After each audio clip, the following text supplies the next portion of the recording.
நமது பூமி இதுதான் சூரியனுக்குள்ள இதுலதான் எல்லா கோள்களும் இருந்துச்சு.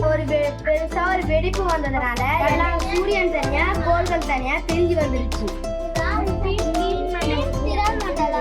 இங்க என்னென்ன இருக்கும் விண்மீன் திரள் மண்டலத்துல எல்லாம் சேர்ந்து சொல்லுங்க.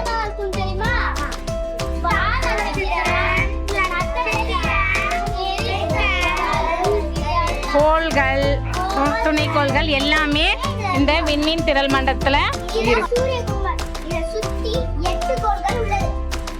சூரியனை சுத்தி 8 கோள்கள் இருக்கு. ஃபர்ஸ்ட் புதன், செகண்ட் வெள்ளி, தேர்ட் பூமி, ஃபோர்த் செவ்வாய். இதெல்லாமே உள்புற கோள்கள். அடுத்து வியாழன், அடுத்து சனி, அடுத்து யுரேனஸ், அடுத்து நெப்டியூன். இதெல்லாமே வெளிப்புற கோள்கள். ஏன் உள்புற கோள்? சூரியனுக்கு அருகில இருக்க 4 கோள் எது எதெல்லாம் உள்புற கோள்?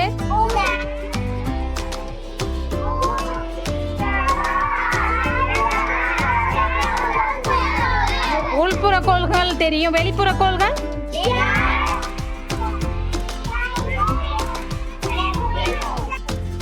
பூமி ஒரே இடத்துல சுத்துறதால டே அண்ட் நைட் வருது. அது அன்னைதானே சுத்திக்கிட்டு சூரியனை ஃபுல்லா சுத்தி வரதால இலையுதிர் காலம், கோடை காலம், மழைக்காலம், பருவகாலம் ஏற்படும். எல்லாம் ஏற்படும். பூமி தன்னைத்தானே சுற்றுவது சுழலுதல் என்கிறோம். அதனால இரவும் பகலும் உருவாகுது. இரவும் பகலும் ஏன் உருவாகுது? பூமி